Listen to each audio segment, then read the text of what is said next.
सम्पूर्ण साथीहरूलाई स्वागत छ हाम्रो यस च्यानलमा। साथीहरू, भर्खरै आरएचभिपीको जुन भ्याकेन्सी खुलेको छ त्यो कसरी अप्लाई गर्ने भन्ने बारेमा तपाईँहरूले बताउन गऱ्यो। सो तपाईँ यहाँ गुगलमा गएर आरएचभिपी सर्च गर्नुहोला।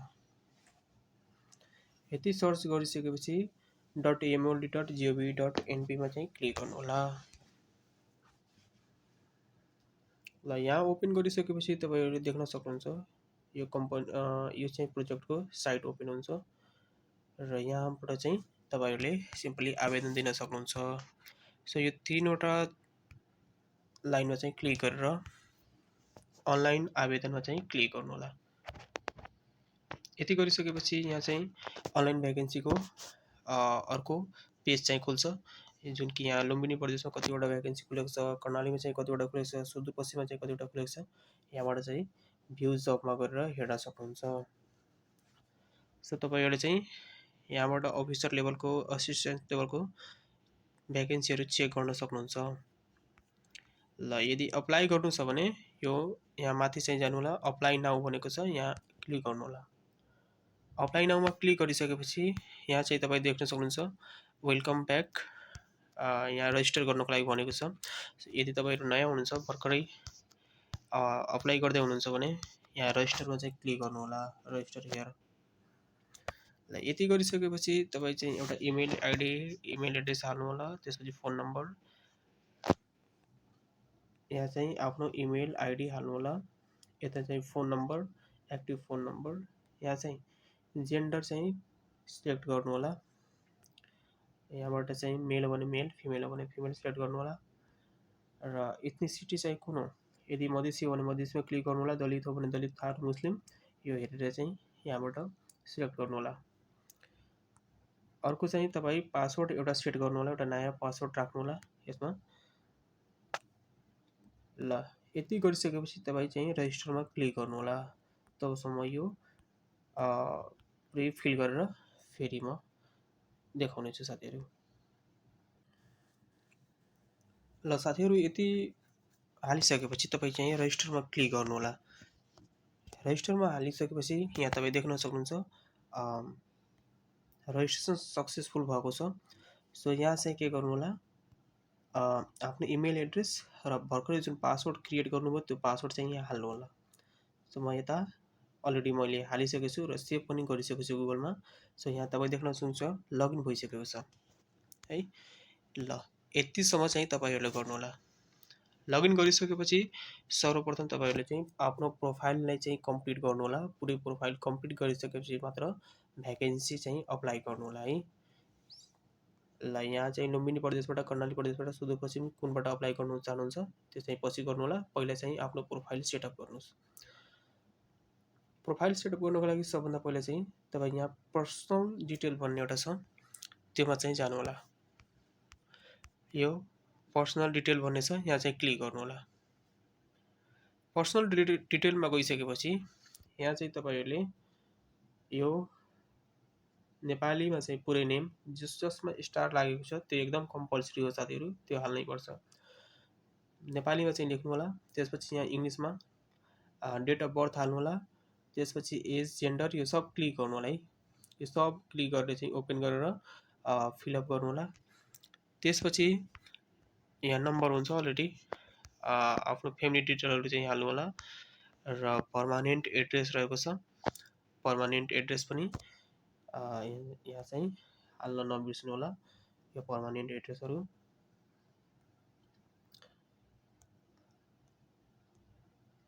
ल त्यस्तै यहाँ टेम्पोररी एड्रेस, यदि पर्मानेन्ट एड्रेस नै सेम हो भने यहाँ चाहिँ क्लिक गरेर लगाउन सक्नुहुन्छ। यो तपाईँ गरिहाल्नुहुन्छ यहाँसम्म। तबसम्म यो गरेर फेरि आउनेछु साथीहरू, तपाईँ तबसम्म गर्दै गर्नुहोला। ल साथीहरू, यति हालिसकेपछि चाहिँ तपाईँहरू सेभ डिटेलमा हाल्नु होला। सेभ डिटेलमा चाहिँ यहाँ क्लिक गर्नु होला। ल पर्सनल डिटेल सेभ भनेर आएको छ।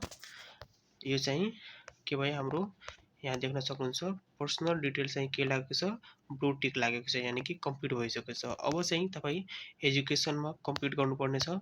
यो जुन यहाँ देखिराख्नु भएको छ नि, यो एजुकेसन हो, यो चाहिँ कम्प्लिट गर्नुपर्छ। साथै तपाईले चाहिँ एक्सपिरियन्स पनि हाल्नुपर्छ यता, जुन यो एक्सपिरियन्स छ यो पनि हाल्नुपर्छ। त्यसपछि डकुमेन्ट चाहिँ जुन छ यो पनि चाहिँ तपाईहरूले यहाँ सबमिट गर्नुपर्ने हुन्छ। सो त अब हामी चाहिँ के गर्छौँ, यो एजुकेसनतिर लाग्छौँ है। एजुकेसनमा क्लिक गर्नु होला। एजुकेसनमा क्लिक गरिसकेपछि यहाँ चाहिँ तपाईँ देख्न सक्नुहुन्छ के हाल्नुपर्ने छ। यहाँ डिग्री चाहिँ सिलेक्ट गर्नु होला है। डिग्री सिलेक्ट गरिसकेपछि चाहिँ तपाईँ चाहिँ फ्याकल्टी सिलेक्ट गर्नु होला। यो जुन फ्याकल्टी छ फ्याकल्टी चाहिँ सिलेक्ट गर्नु होला। त्यसपछि मेजर सब्जेक्ट के छ, इन्स्टिट्युसनको नेम लेख्नु होला, ग्रेड डिभिजनहरू चाहिँ लेखिहाल्नु होला। यति चाहिँ गरिसकेपछि तपाईँ कुन इयरमा पास गर्नुभएछ त्यो चाहिँ यहाँ लेख्नु होला। अनि त्यसपछि अर्को चाहिँ यो पर्सेन्टेज चाहिँ कति छ त्यो चाहिँ हाल्नु होला। अब हेर्नु, एकाडेमिक डकुमेन्ट्समा चाहिँ तपाईँहरूले के हाल्नुपर्ने हुन्छ, यो क्यारेक्टर सर्टिफिकेट चाहिँ यहाँ अपलोड गर्नु होला, जुन म्याक्सिमम चाहिँ 5 MB को रहेको छ है। पीडीएफ फर्मेटमा, जेपीजी, फोटो वा पीएनजी फर्मेट तीनटै मध्ये कुनै एउटा भए चाहिँ पुग्छ। त्यसपछि अर्को चाहिँ यहाँ के हाल्नु होला, ट्रान्सक्रिप्ट हाल्नु होला। ट्रान्सक्रिप्ट हालिसकेपछि तपाईँ चाहिँ यहाँ चाहिँ यदि तपाईँहरूसँग यदि अदर डकुमेन्ट छ जस्तै इक्विभ्यालेन्ट पनि हुनसक्छ, त्यो छ भने चाहिँ यहाँ हाल्नु होला। यो अप्सन रहेको छ, यो चाहिँ नहाल्नु होला। यहाँ चाहिँ जहाँ जहाँ स्टार लागेको छ यो स्टार त्यो चाहिँ नछुटाउनु होला, त्यो एकदम कम्पल्सरी हो, त्यो हाल्नै पर्छ है। ल यति कुराहरू चाहिँ तपाईँ हालेर यहाँ के गर्नु, सेभ एजुकेसनमा गर्नु होला। तबसम्म म फेरि ब्याक हुनेछु। ल साथीहरू, तपाईँले चाहिँ यति हालिसकेपछि यहाँ तपाईँ हेर्न सक्नुहुन्छ ग्रिन टिक लागिहाल्छ अटोमेटिक। ल यति हालिसकेपछि चाहिँ सेभ एजुकेसनमा चाहिँ जानु होला। सेभ एजुकेसनमा गइसकेपछि तपाईँ हेर्न सक्नुहुन्छ यहाँ चाहिँ एजुकेसन सेभ भएको छ। ल हामी चाहिँ 2 सेकेन्ड लेभल पनि पार गरिसक्यौँ। अब चाहिँ एक्सपिरियन्स र डकुमेन्ट चाहिँ हामीले चाहिन्छ है। त्यसपछि अब हामी चाहिँ एक्सपिरियन्सतिर जानेछौँ, एक्सपिरियन्स चाहिँ हाल्नेछौँ। त्यसपछि डकुमेन्ट है। यहाँ चाहिँ सिम्पली एक्सपिरियन्समा चाहिँ क्लिक गर्नु होला। ल यदि हालिसकेपछि तपाईँ हेर्नुहोस् यहाँ चाहिँ एड एक्सपिरियन्स भनेको छ, एड एक्सपिरियन्समा चाहिँ हाल्नु होला। अब हेर्नु यहाँ के भनेको छ, organisation name, post, level, date कहिलेदेखि कहिलेसम्म है। सपोर्टिङ डकुमेन्ट, यदि तपाईँसँग डकुमेन्ट छ, प्रमाणपत्र छ एक्सपिरियन्सको भने यहाँ चाहिँ हाल्नु होला। एक्सपिरियन्स लेटर है, सिभी डकुमेन्ट चाहिँ सबै चाहिँ यहाँ हाल्नु होला। यो चाहिँ कम्पल्सरी हो। यो कन्ट्र्याक्ट डकुमेन्ट जुन छ प्रुफ, यो चाहिँ एकदम हाल्नु होला। यो चाहिँ कम्पल्सरी हो साथीहरू। ल यति म फेरि हालिसकेपछि फेरि म ब्याक हुनेछु। तबसम्म तपाईँ हालेर रेडी भएर बस्नुहोस् है साथीहरू।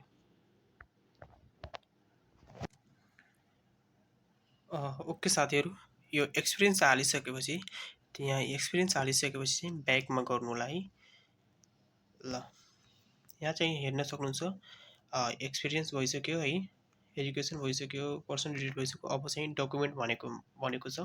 सो डकुमेन्टमा चाहिँ सिम्पली यहाँ क्लिक गर्नु होला। क्लिक गरिसकेपछि तपाईँ यहाँ के भनेको छ त्यो सबै कुराहरू हाल्नुपर्छ।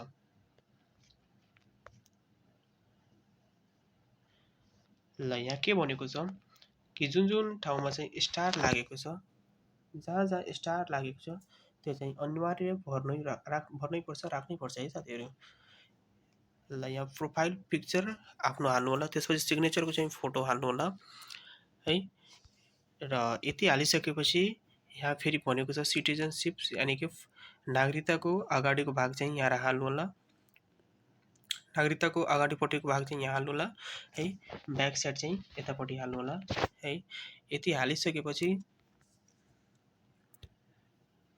नेसनल आइडी कार्ड चाहिँ यानि कि परिचय पत्र चाहिँ अप्सनमा राखेको छ, यो नहाल्दा पनि हुन्छ, अप्सनमा छ है। प्यान कार्ड पनि भनेको छ, यो पनि अप्सनमै रहेको छ, यो पनि नहाल्दा पनि हुन्छ है।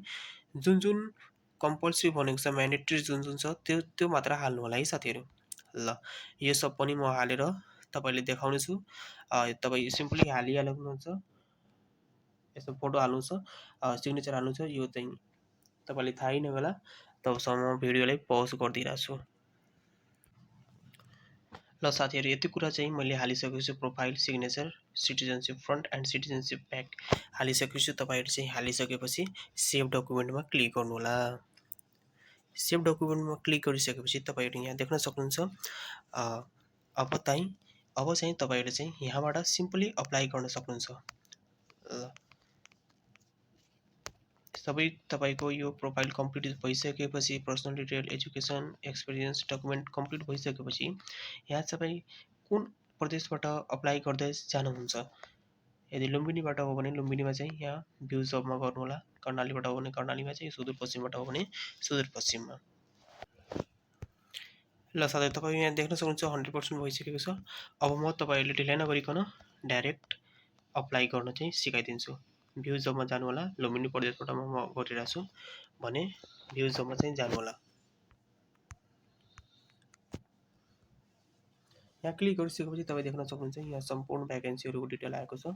सो कुन भ्याकेन्सी तपाईँ अप्लाई गर्नुहुन्छ, कुन विज्ञापन नम्बर कति अप्लाई गर्नु छ त्यो चाहिँ हेरेर चाहिँ अप्लाई गर्नु होला। अफिसरको पनि भर्न सक्नुहुन्छ, जे पनि भर्न सक्नुहुन्छ यही तरिकाबाट। ल म यहाँ सिम्पली चाहिँ एग्रिकल्चर टेक्निसियन यानि कि जेटी प्लान्ट साइन्सको अप्लाई गर्न गइरहेको छु। यहाँ अप्लाई नाउमा क्लिक गर्नु होला है। यो गरिसकेपछि यहाँ तपाईँ देख्न सक्नुहुन्छ यसको बारेमा चाहिँ डिटेलहरू रहेको छ। सिनियर एसिस्टेन्ट 8वटा पोजिसन खुलेको छ। खुल्लामा चाहिँ 4वटा, फिमेल चाहिँ 1वटा है। ल खुल्लामा चाहिँ यहाँ क्लिक गर्नु होला, टिक लगाउनु होला। ओपनबाट हो भने ओपनमा, फिमेल कोटाबाट हो भने फिमेलमा चाहिँ गर्नु होला। अब अर्को चाहिँ कोटा रहेको छ, यदि मधेसी भने मधेसीबाट लगाउनु होला। यहाँ हेर्नु साथीहरू, यहाँ मधेसी प्रमाणपत्र पनि भनेको छ। दलित हो भने दलित प्रमाणपत्र पनि होला। सो त्यो आधारमा चाहिँ तपाईँहरूले चाहिँ यहाँबाट अपलोड गरेर चाहिँ मात्र गर्नु होला। र यहाँ चाहिँ तपाईँहरू आफ्नो कोटाको चाहिँ प्रमाणपत्र अपलोड गर्नु, तबसम्म गरेर फेरि ब्याक हुन्छु।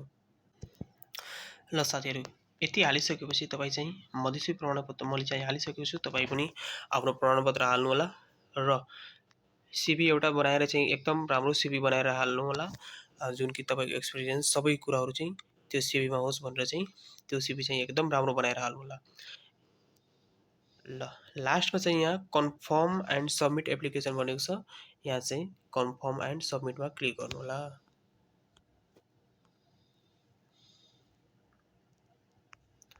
ल यो चाहिँ सबभन्दा पहिला यस आवेदनका क्रममा म संलग्न गरिएका मेरा विवरणहरू तथा कागजातहरू सही तथा सत्य छन् भने यसमा चाहिँ सिम्पली क्लिक गरेर कन्फर्म एन्ड सबमिटमा क्लिक गर्नु होला।